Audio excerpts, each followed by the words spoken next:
Practical Religion, Breathing and Meditation. Delivered in San Francisco, April 5, 1900. Everyone's idea of practical religion is according to his theory of practicality and the standpoint he starts from. There is work, there is the system of worship, there is knowledge. The philosopher thinks the difference between bondage and freedom is only caused by knowledge and ignorance. To him, knowledge is the goal, and his practicality is gaining that knowledge. The worshipper's practical religion is the power of love and devotion. The worker's practical religion consists in doing good works. And so, as in every other thing, we are always trying to ignore the standard of another, trying to bind the whole world to our standard. Doing good to his fellow beings is the practical religion of the man full of love. If men do not help to build hospitals, he thinks that they have no religion at all. But there is no reason why everyone should do that. The philosopher, in the same way, may denounce every man who does not have knowledge. People may build 20,000 hospitals, and the philosopher declares they are but the beasts of burden of the gods. The worshipper has his own idea and standard. Men who cannot love God are no good, whatever work they do. The yogi believes in psychic control and the conquest of internal nature. How much have you gained towards that? How much control over your senses, over your body? That is all the yogi asks. And as we said, each one judges the others by his own standard. Men may have given millions of dollars and fed rats and cats, as some do in India. They say that men can take care of themselves, but the poor animals cannot. That is their idea. But to the yogi, the goal is conquest of internal nature, and he judges man by that standard. We are always talking about practical religion, but it must be practical in our sense, especially so in the Western countries. The Protestants' ideal is good works. They do not care much for devotion and philosophy. They think there is not much in it. What is your knowledge? They say. Man has to do something, a little humanitarianism. The churches rail day and night against callous agnosticism. Yet they seem to be veering rapidly towards just that. Callous slaves. Religion of utility. That is the spirit just now. And that is why some Buddhists have become so popular in the West. People do not know whether there is a God or not, whether there is a soul or not. They think this world is full of misery. Try to help this world. The yoga doctrine, which we are having our lecture on, is not from that standpoint. It teaches that there is the soul, and inside this soul is all power. It is already there, and if we can master this body, all the power will be unfolded. All knowledge is in the soul. Why are people struggling? To lessen the misery, all unhappiness is caused by our not having mastery over the body. We are all putting the cart before the horse. Take the system of work, for instance. We are trying to do good by comforting the poor. We do not get to the cause which created the misery. It is like taking a bucket to empty out the ocean, and more water comes all the time. The yogi sees that this is nonsense. He says that the way out of misery is to know the cause of misery first. We try to do the good we can. What for? If there is an incurable disease, why should we struggle and take care of ourselves? If the utilitarians say, do not bother about soul and God, what is that to the yogi and what is it to the world? The world does not derive any good from such an attitude. More and more misery is going on all the time. The yogi says you are to go to the root of all this. Why is there misery in the world? He answers, it is all our own foolishness, not having proper mastery of our own bodies. That is all. He advises the means by which this misery can be overcome. If you can thus get mastery of your body, all the misery of the world will vanish. Every hospital is praying that more and more sick people will come there. Every time you think of doing some charity, you think there is some beggar to take your charity. If you say, O Lord, let the world be full of charitable people, you mean let the world be full of beggars also. Let the world be full of good works. Let the world be full of misery. This is out and out slavishness. The yogi says, religion is practical if you know first why misery exists. All the misery in the world is in the senses. Is there any ailment in the sun, moon, and stars? The same fire that cooks your meal burns the child. Is it the fault of the fire? Blessed be the fire. Blessed be this electricity. It gives light. Where can you lay the blame? Not on the elements. The world is neither good nor bad. The world is the world. The fire is the fire. If you burn your finger in it, you are a fool. If you cook your meal and with it satisfy your hunger, you are a wise man. That is all the difference. Circumstances can never be good or bad. Only the individual man can be good or bad. What is meant by the world being good or bad? Misery and happiness can only belong to the sensuous individual man. The yogis say that nature is the enjoyed, the soul is the enjoyer. All misery and happiness, where is it? In the senses. It is the touch of the senses that causes pleasure and pain, heat and cold. If we can control the senses and order what they shall feel, not let them order us about as they are doing now, if they can obey our commands, become our servants, the problem is solved at once. We are bound by the senses. They play upon us, make fools of us all the time. Here is a bad odor. It will bring me unhappiness as soon as it touches my nose. I am the slave of my nose. If I am not its slave, I do not care. A man curses me. His curses enter my ears and are retained in my mind and body. If I am the master, I shall say, let these things go. They are nothing to me. I am not miserable. I do not bother. This is the outright, pure, simple, clear cut truth. The other problem to be solved is it practical? Can man attain to the power of mastery of the body? Yoga says it is practical. Supposing it is not, suppose there are doubts in your mind, you have got to try it. There is no other way out. You may do good works all the time. All the same, you will be the slave of your senses. You will be miserable and unhappy. You may study the philosophy of every religion. Men in this country carry loads and loads of books on their backs. They are mere scholars, slaves of the senses, and therefore happy and unhappy. They read 2000 books, and that is all right, but as soon as a little misery comes, they are worried, anxious. You call yourselves men. You stand up and build hospitals.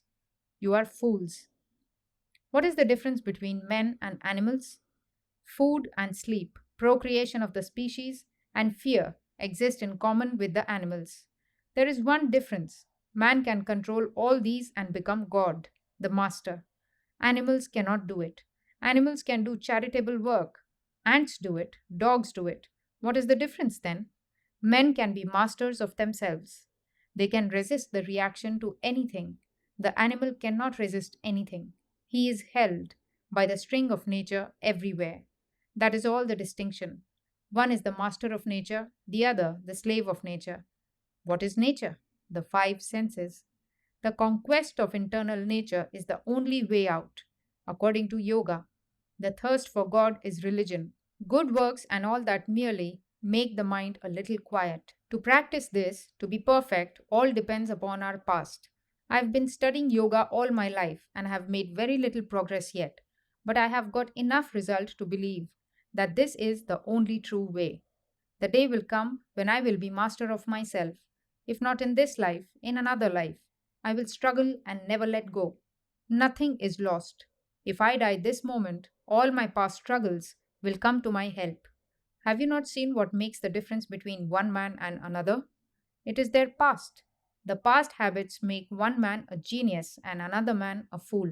You may have the power of the past and can succeed in 5 minutes. None can predict the moment of time. We all have to attain perfection some time or other.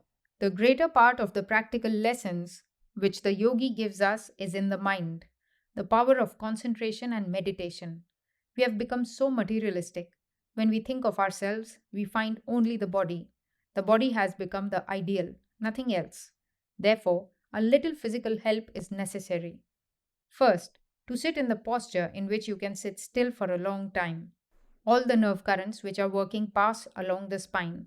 The spine is not intended to support the weight of the body. Therefore, the posture must be such that the weight of the body is not on the spine. Let it be free from all pressure.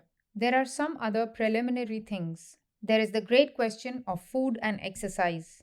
The food must be simple and taken several times a day instead of once or twice.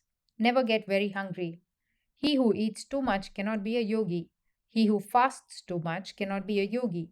He who sleeps too much cannot be a yogi, nor he who keeps awake too much. He who does not do any work and he who works too hard cannot succeed. Proper food, proper exercise, proper sleep, proper wakefulness, these are necessary for any success. What the proper food is, what kind, we have to determine ourselves. Nobody can determine that for us.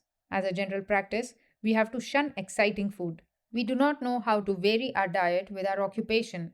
We always forget that it is the food out of which we manufacture everything we have. So, the amount and kind of energy that we want, the food must determine. Violent exercises are not all necessary. If you want to be muscular, yoga is not for you. You have to manufacture a finer organism than you have now. Violent exercises are positively hurtful. Live amongst those who do not take too much exercise. If you do not take violent exercise, you will live longer. You do not want to burn out your lamp in muscles. People who work with their brains are the longest lived people. Do not burn the lamp quickly. Let it burn slowly and gently. Every anxiety, every violent exercise, physical and mental, means you are burning the lamp. The proper diet means, generally, simply do not eat highly spiced foods. There are three sorts of mind, says the yogi, according to the elements of nature. One is the dull mind, which covers the luminosity of the soul. Then there is that which makes people active, and lastly, that which makes them calm and peaceful. Now, there are persons born with the tendency to sleep all the time. Their taste will be towards that type of food which is rotting, crawling cheese. They will eat cheese that fairly jumps off the table. It is a natural tendency with them. Then, active people. Their taste is for everything hot and pungent, strong alcohol. Satvika people are very thoughtful, quiet, and patient. They take food in small quantities and never anything bad. I am always asked the question, shall I give up meat? My master said, why should you give up anything? It will give you up. Do not give up anything in nature. Make it so hot for nature that she will give you up. There will come a time when you cannot possibly eat meat. The very sight of it will disgust you. There will come a time when many things you are struggling to give up will be distasteful, positively loathsome. Then there are various sorts of breathing exercises. One consists of three parts: the drawing in of the breath, the holding of the breath, stopping still without breathing, and throwing the breath out. Some breathing exercises are rather difficult, and some of the complicated ones are attended with great danger if done without proper diet. I would not advise you to go through any one of these except the very simple ones. Take a deep breath and fill the lungs. Slowly throw the breath out. Take it through one nostril and fill the lungs, and throw it out slowly through the other nostril. Some of us do not breathe deeply enough. Others cannot fill the lungs enough. These breathings will correct that very much. Half an hour in the morning and half an hour in the evening will make you another person. This sort of breathing is never dangerous. The other exercises should be practiced very slowly. And measure your strength. If 10 minutes are a drain, only take 5. The yogi is expected to keep his own body well. These various breathing exercises are a great help in regulating the different parts of the body. All the different parts are inundated with breath. It is through breath that we gain control of them all. Disharmony in parts of the body is controlled by more flow of the nerve currents towards them. The yogi ought to be able to tell when in any part pain is caused by less vitality or more. He has to equalize that. Another condition for success in yoga is chastity. It is the cornerstone of all practice, married or unmarried, perfect chastity. It is a long subject, of course, but I want to tell you. Public discussions of this subject are not to the taste of this country. These Western countries are full of the most degraded beings in the shape of teachers who teach men and women that if they are chaste, they will be hurt. How do they gather all this? People come to me, thousands come every year, with this one question. Someone has told them that if they are chaste and pure, they will be hurt physically. How do these teachers know it? Have they been chaste? Those unchaste, impure fools, lustful creatures, want to drag the whole world down to their level. Nothing is gained except by sacrifice. The holiest function of our human consciousness, the noblest, do not make it unclean. Do not degrade it to the level of the brutes. Make yourselves decent men. Be chaste and pure. There is no other way. Did Christ find any other way? If you can conserve and use the energy properly, it leads you to God. Inverted, it is hell itself. It is much easier to do anything upon the external plane, but the greatest conqueror in the world finds himself a mere child when he tries to control his own mind. This is the world he has to conquer, the greater and more difficult world to conquer. Do not despair. Awake, arise, and stop not until the goal is reached.